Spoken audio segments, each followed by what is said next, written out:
या ठिकाणी प्रवचन करणं उचित होणार नाही.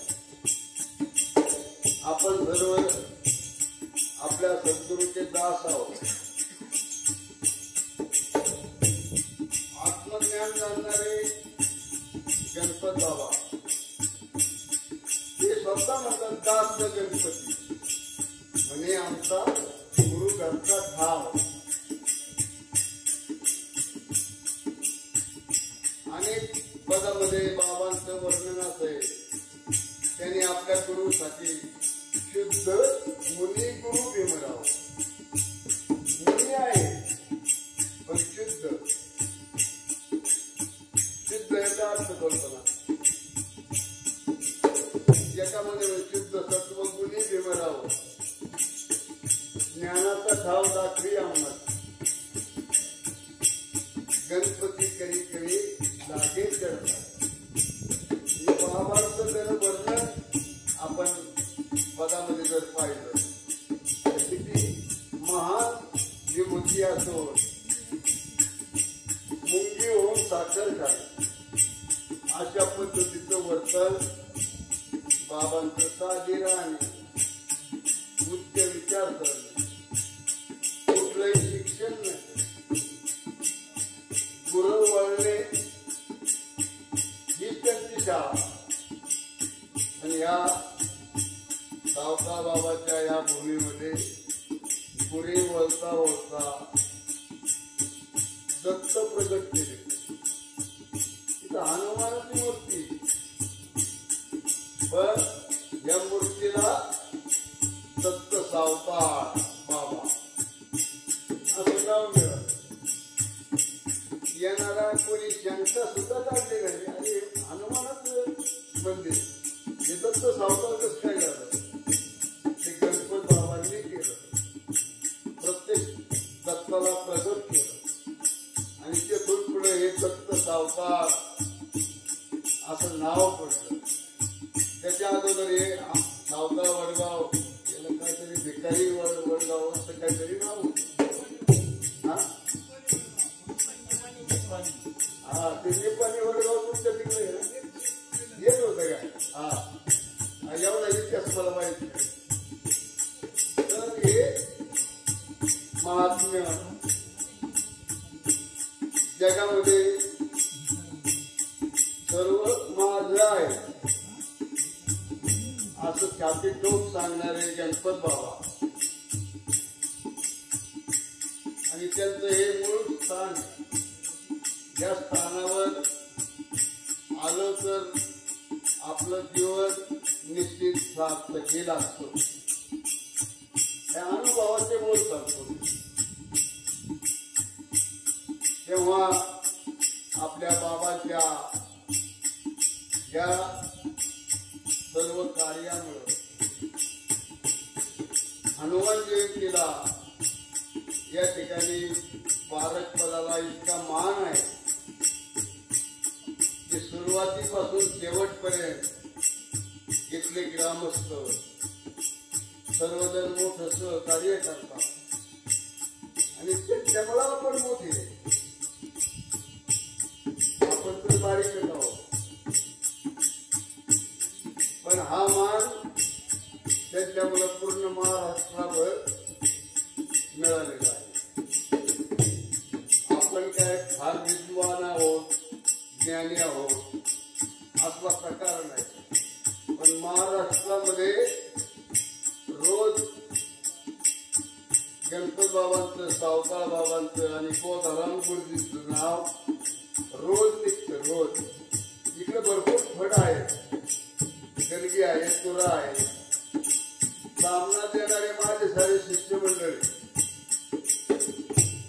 त्यामुळं आपलं नाव नाना भाऊ मी माझी कधी सांगत नाही. रोज निघलं जातं कुठं ना कुठं कोणत्या तरी गावामध्ये गुरु दत्तात्रय कवी गोधारा हे नाव हे यांच्यामुळे आपण इतके मोठे नाही असो. आता कोण बोलतो म्हणून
बाबांनी सर्व पदाचं सार सांगितलं. पायाळू, पायाळू म्हणजे गुरु, मार्ग दाखवणारे, रस्ता दाखवणारे आणि इच्छित स्थळी पोचवणारे, त्यांना पायाळू म्हटले.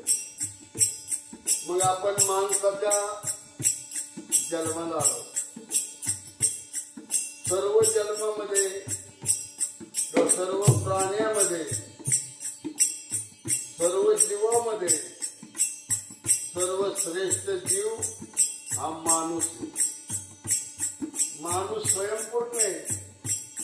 माणसाला मनाप्रमाणे सर्व करता येतं. बोलता बी येतो, वाचता येतो, खाता बी येतो, पिता सुद्धा येतो आणि मनाप्रमाणे राहता येतो. कधी आराम करायचा ज्याचा त्याचा प्रश्न. म्हणजे सर्व करणारा माणूस म्हणून सर्व प्राणी त्यांनी आपल्या ताब्यात ठेवले. आपल्या भोवताली भरपूर प्राणी आहेत, तर या सर्व प्राण्यांना आपल्या ताब्यात ठेवण्याचं कार्य माणूस करू शकतो. आमच्याकडे बैल आहे. बैलाला किती ताकद आहे? नांगर ओढण्याची ताकद बैलात आहे, माणसात आहे का?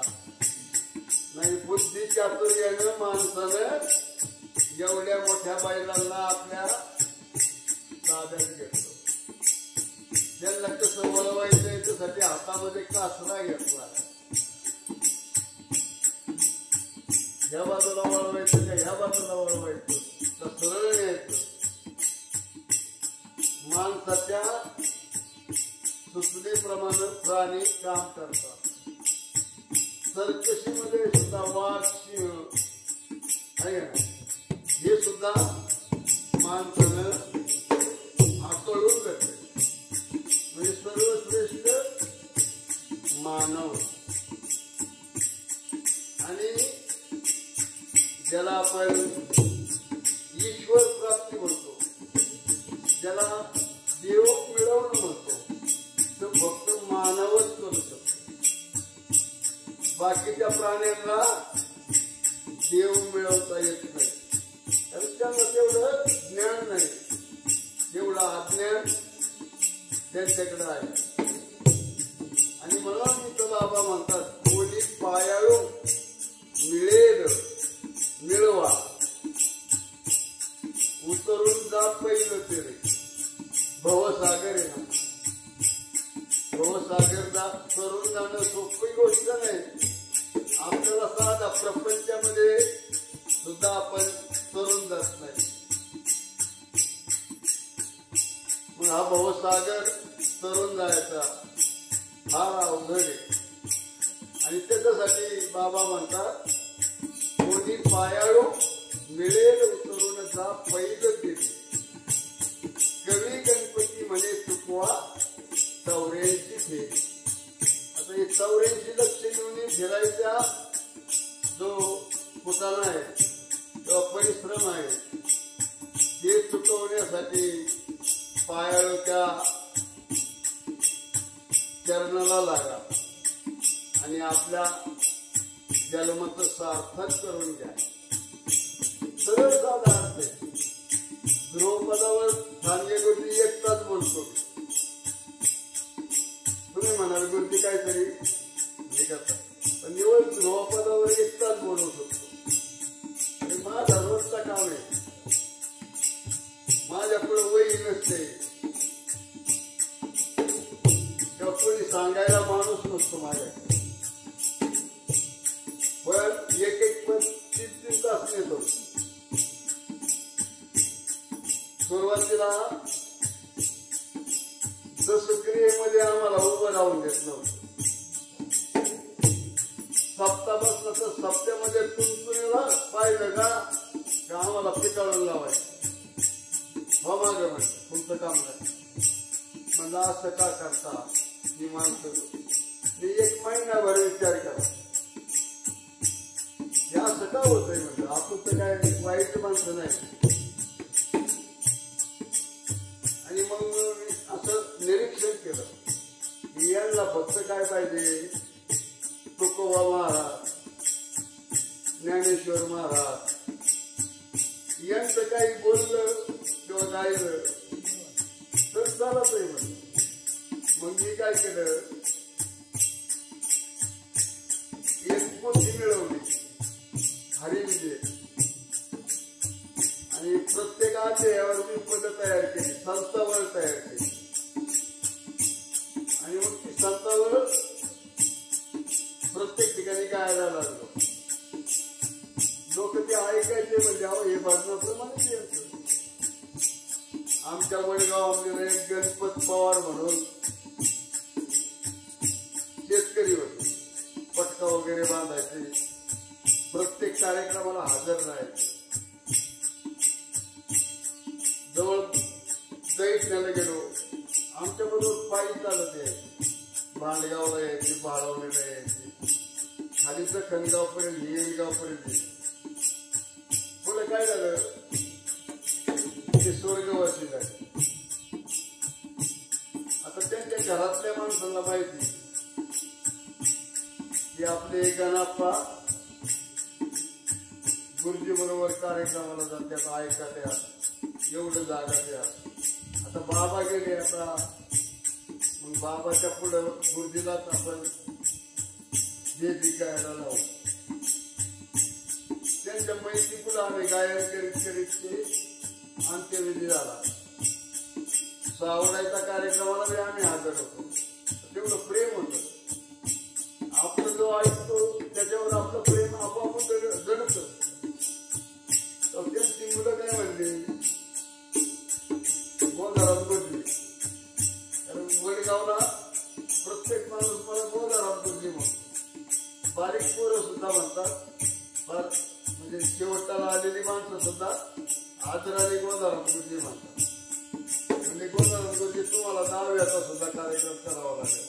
अरे म्हणजे आम्हाला सप्त्यामध्ये उभं राहून देत नाही, आणि 10व्यामध्ये हे महाराज लोक आम्हाला हाणतील म्हणजे. ते म्हणजे तुम्हाला काय करायचं आम्ही. आणि मग दसक्रियेला उभं राहिलं, पहिला दसक्रिया साजरा केला आंबले वडगाव. आणि त्या कार्यक्रमाला जेवढे ऐकायला आले होते त्यांच्या घरी कोणी गेलं त्या दसक्रियेला गोदाराम गुरुजी ठरले. आणि मग पारनेर तालुक्यामध्ये कुठेही दसक्रिया असला तर आपलं बाबांचं भेदी त्या ठिकाणी होतं म्हणजे होतच. मग अनेक जण तयार झाले. त्यामुळे माझा वेळ जो भार आहे तो हलका झाला. असो, जास्त वेळ गेला. तुला काय म्हणतात बाबा, प्रचंड फुटला तुटला भ्रांतीचा वारा,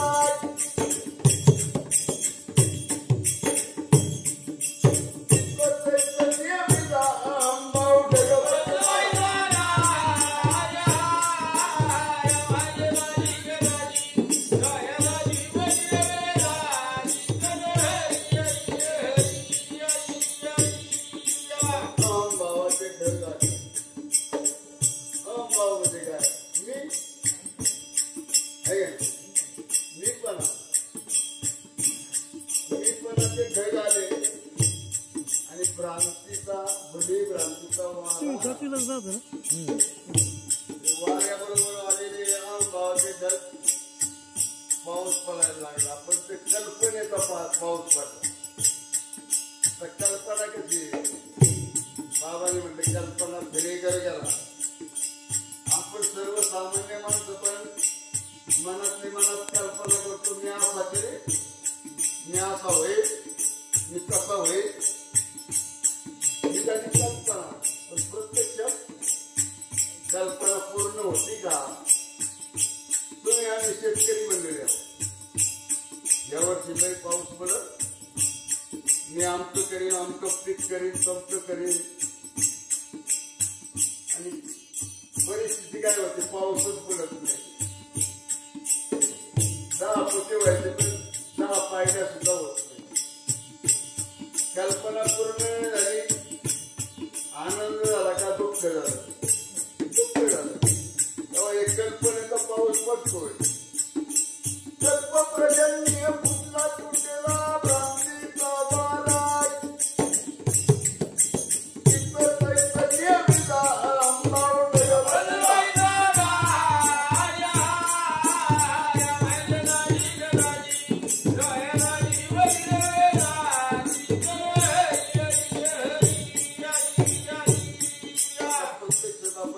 पाऊस पडला,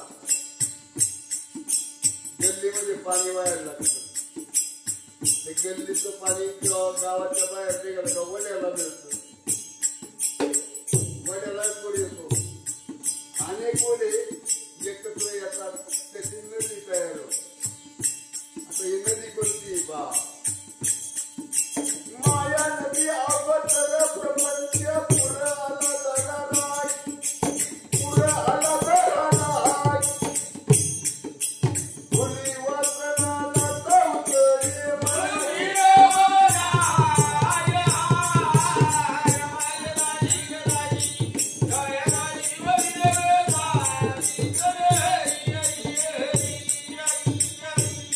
आणि मग माया नदीला पूर येतो. मी तो म्हणलं मायाने शिकवण शिकवण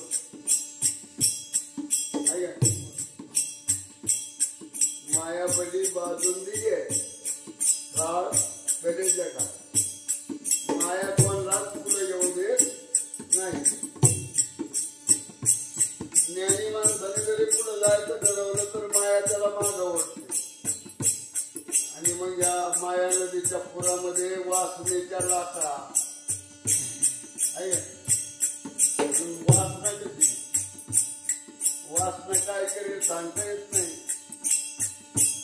आता आपण लय गोड बोलतो, पण वासना जर घुसली आपल्या तर काय होईल? काही राहणार नाही, उठून जावं लागेल. बरोबर आहे का? म्हणून म्हटलंय बडी वासना लाटा उसळे मन फिरे भावरा. मग एक मन त्या भावऱ्यामध्ये सापडला, काही केला त्याला बाहेर पडता येत नाही. खाली त्या बावरीने खाली जातो, बापच्या काय नदीच्या तळापर्यंत जातो, पुन्हा वर येऊ शकत नाही. पण अजून आहे ना, त्या पुरामध्ये एवढंच नाही. अष्टमतीने तोंड वाचली, बारा कोळा दुसरी,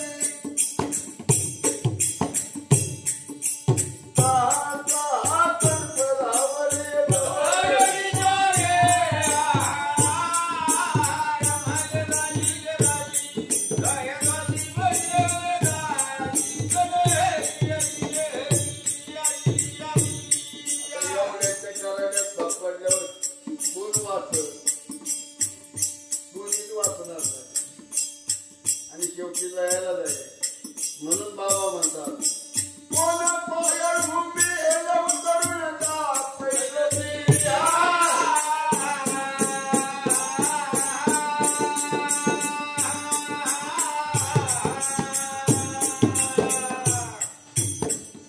गणपती म्हणे तुमच्या वातावरणाची भेरिया.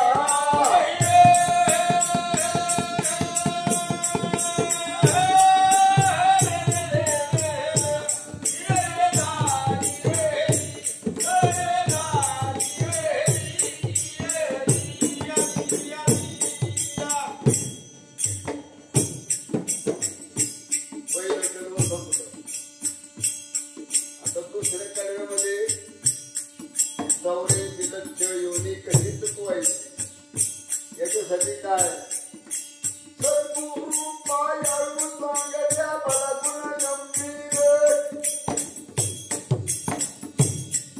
आपल्या गुरु शिवाय सद्गुरु शिवाय पायाळू कोण आहे? मार्गदर्शन करणारा कोण आहे? सद्गुरु पायाळू सांगल्या भला गुण गंभीर. सत्वाचा भोपळा पंचतत्वाचा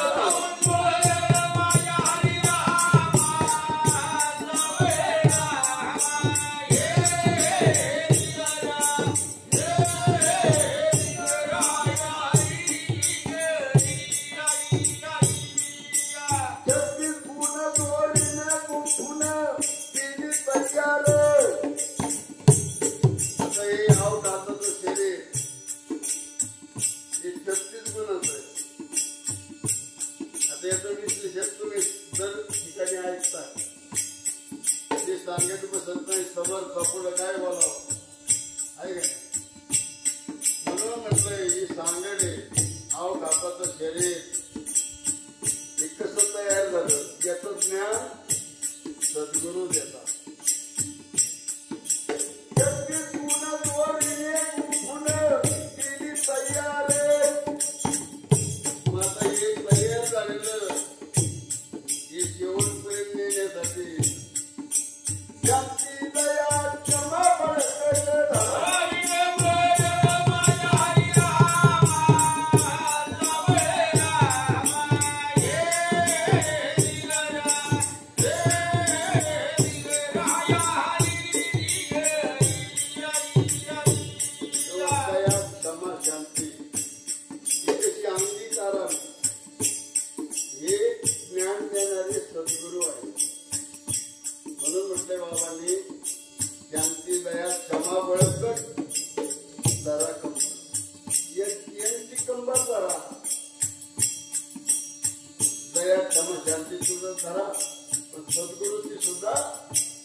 आपल्या जवळ असलं पाहिजे त्याचा शिक्षाच पाहिजे आपल्या जवळ भावा भक्तीची सांगते नाम ठरता तयावरी तिला पिला तू ना गर्जना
सर्वांना सारखंच देतात पण त्याचा वापर कसा करावा काही मंडळी अशी सर्व घेतात आणि नंतर तास त्याला कंबर म्हणतो ती सोडून देतात मिळालंय आपल्याला आहे पण आपल्याला काय आता गरज राहिली नाही तेव्हा तिसऱ्या कडव्यामध्ये बाबा म्हणतात ज्यांनी गात सोडली कुणाला महासागरी हे बहुत सागरामध्ये बुडून जायचो महासागरी काळदंड या माती दासरी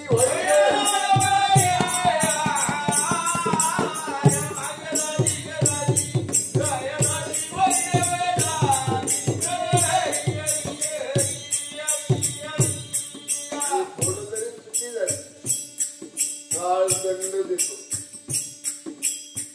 म्हणून म्हणजे काळदंड यमाची जातली होईल नाना पडे माझा अनुभव सांगतो आपलं तंबाखू खाण्याचं व्यसन मानावं. चुना लावायचं भान नाही, भरपूर चुना लावायचं. अर्धा तास तोंडामध्ये तंबाखू धरायची, दात पडले नाही काय नाही अनुभव आहे. म्हणून म्हटलं काळ्या दंड यमाची जात मी होईल ना आपण कोणाला सुटत नाही. जसं आकाने दात पडले बाकीचे चांगले, जिथं तंबाखू पेटवली जायचे ना तिथले पडून गेले. अखंडच आहे ना, अगदी खरंय, मोठं नाही जायचं. तसं शिष्याने जर आपल्या सद्गुरूची कास सोडली तर तो गोचिड होतो. गोचिड कासेला असतो चिकटलेला, पण एक अंतत्वतेचा एक पडदा असतो आणि आतमध्ये दूध असतं. गोचिडाला दूध खाता येतं. आपल्या एका कवितेमध्ये पहा, हा गंगाराम बाबाच्या कविता, तेव्हा काळदंड होतो. म्हणून कंबर कधी नका सोडू. सर्व शिष्य मंडळाला नम्र विनंती, या आपल्या सद्गुरूची कास कधी सोडू नका. म्हणून कंबर कधी नका सोडू. उमदा अंतरी, उमद म्हणजे समजून घ्या, उमदा अंतरी राम नाम जप करून सांगले.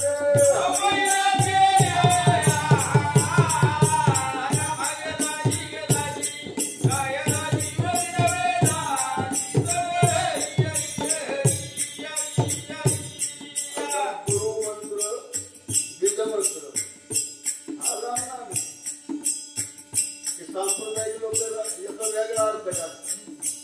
त्यांना गेलं नाही रामकृष्ण हरी म्हटलं का आणि अगोदर अशी पदवी त्यांना आपोआप मिळते ना. पण मी प्रत्येक ठिकाणी सांगतो, तुम्ही हा बाप नाही, तुम्ही हा बाप्पा आहे. आता याच्यात फरक काय?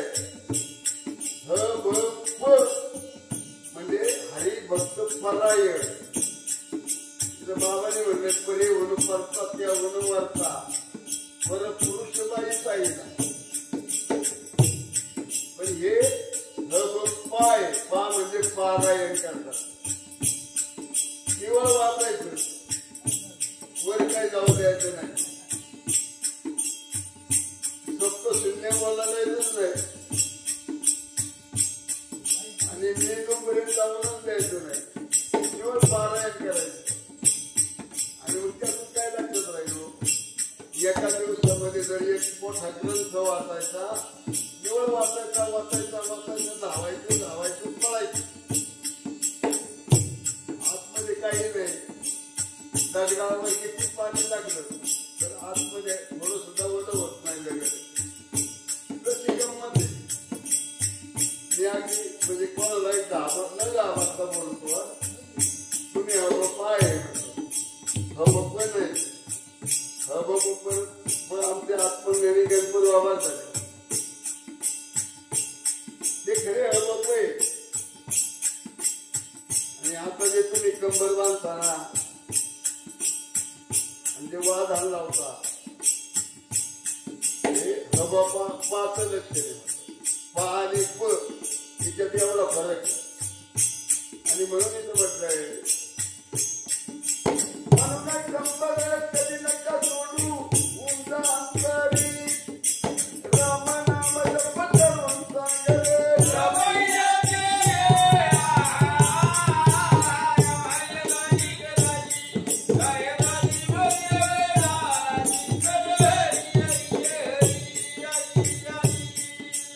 एवढं ज्ञान झालं, सद्गुरूचं एक कृपा झाली.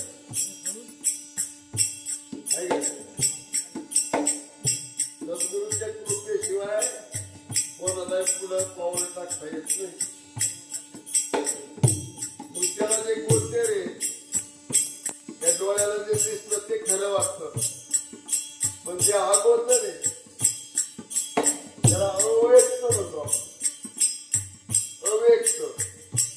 आणि म्हणून तो बाबांनी म्हटलंय की व्यक्तातून आपल्याला अव्यक्तात जायचंय.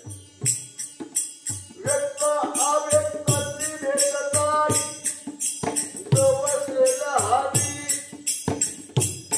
आणि मग तुम्ही ज्याला जेव्हा आपण ज्याला हरी म्हणतो ते सगुणातून निर्गुणात जावं लागेल.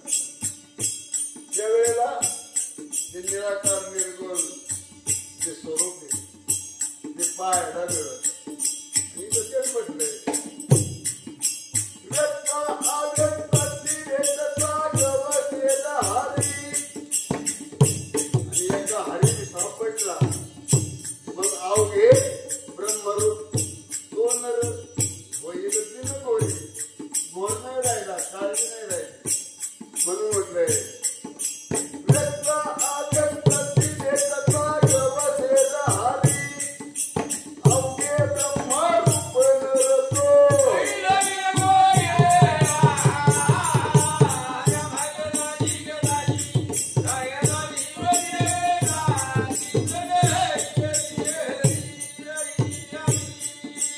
कोणी पाय उभी उतरून पहिली.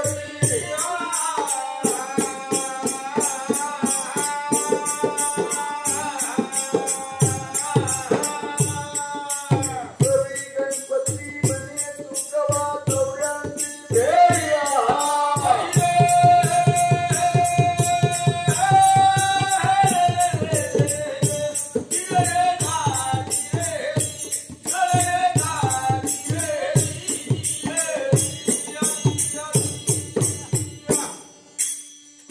आता शेवट एक घडव. आणि आत्मज्ञानी गणपत बाबाचं वैशिष्ट्य आहे. सर्व सांगून झालं की ज्यांच्यापासून आपल्याला प्रेरणा मिळाली त्यांचं नाव, आपल्या गुरुचं नाव आणि मग शेवटी कवीचं नाव. हे बाबांचं पथ्य काय म्हणतात पहा. गुरु विमलाचं अर्थ लावी. आपल्या गुरुचं सावकार बाबाचं सर्व जे ऋण आहे कर्ज ते शेवटच्या कर्जामध्ये ते मिटून टाकतात. गुरु विमलाचं अर्थ लावी. आत्मज्ञानाचे विषय बोलले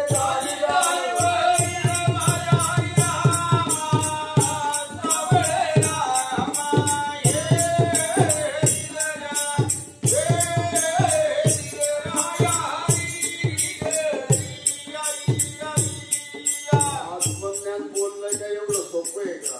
म्हणून म्हटलं आत्मज्ञानाचे बिकट बोलले जाणीला अनुभवी. ज्याने अनुभव घेतला त्यालाच बोलता येत. आणि आणखी पुढे काय म्हटलंय बा. ज्याचा आठवा सांगत आले जरा काही सोयी. 4 वेळचा दसरा खरापुरा.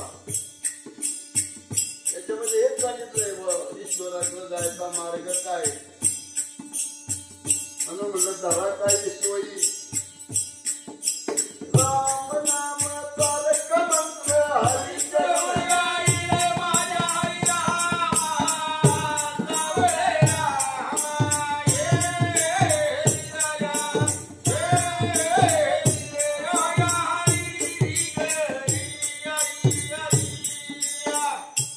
सद्गुरूने दिलेला मंत्रच राम नाम आहे. आणि हरीचं गुण गाई. हरी गुण लाभ आहे का? म्हणतो हरी आपल्या जवळ येते ना. आणि हरीचं मंदिर कुठे? त्या आमच्या गावाला हरीचं मंदिर आहे असं दाखवलं. कृष्ण मंदिर तुम्हाला पाहायला मिळतं. विठ्ठल रुक्मिणीचं मंदिर पाहायला मिळतं. आणि हरी मंदिर असं पण ते मंदिरावर आजपर्यंत मी नाही बाहेर. हरी मंदिर, हरी मंदिर चालतं बोलतं तुमचं माझं हे जे सजीव शरीर आहे हे मंदिर हरीचं.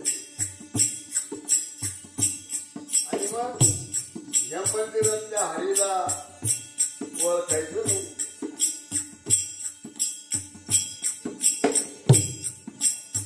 आणि दुसरीकडे मात्र रामेश्वरला जा, काशीला जा, गयेला जा, आणखी पुढे हिमालयात जा, गुहेत जा. तिथं मिळेल का? तिथं हरी पाहायला मिळेल का? आपल्या जवळ का उपाशी बाहेर त्यांना भरू भरू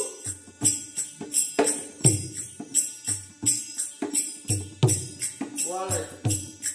असं टीकात्मक नाही बोलत बरं. काय काय ठिकाणी मी इतकं टीकात्मक बोलतो की कोणाची ताकद होत नाही आपल्याकडं. आणि म्हणून शेवटी आत्मज्ञानी गणपती कवी नित्य बली हरी हरी हरिजवळच होते ते. म्हणून म्हणलं नित्य भजे हरी. आत्मज्ञानी गणपती कवी नित्य भजे हरी संतांचा कैवारी तुझ विना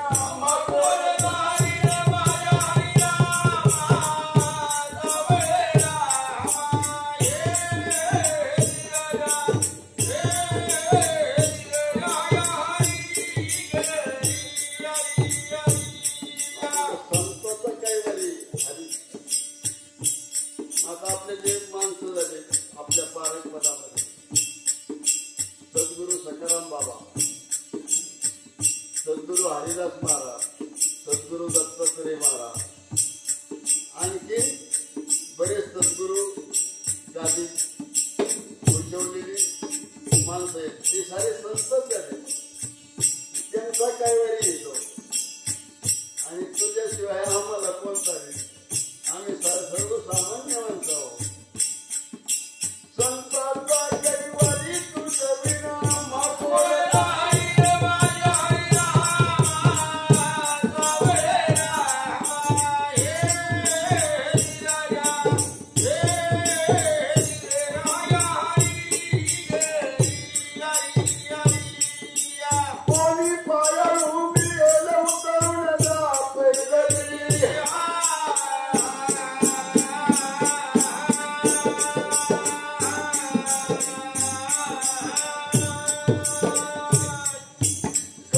गणपती म्हणे तुकवा चौऱ्यांची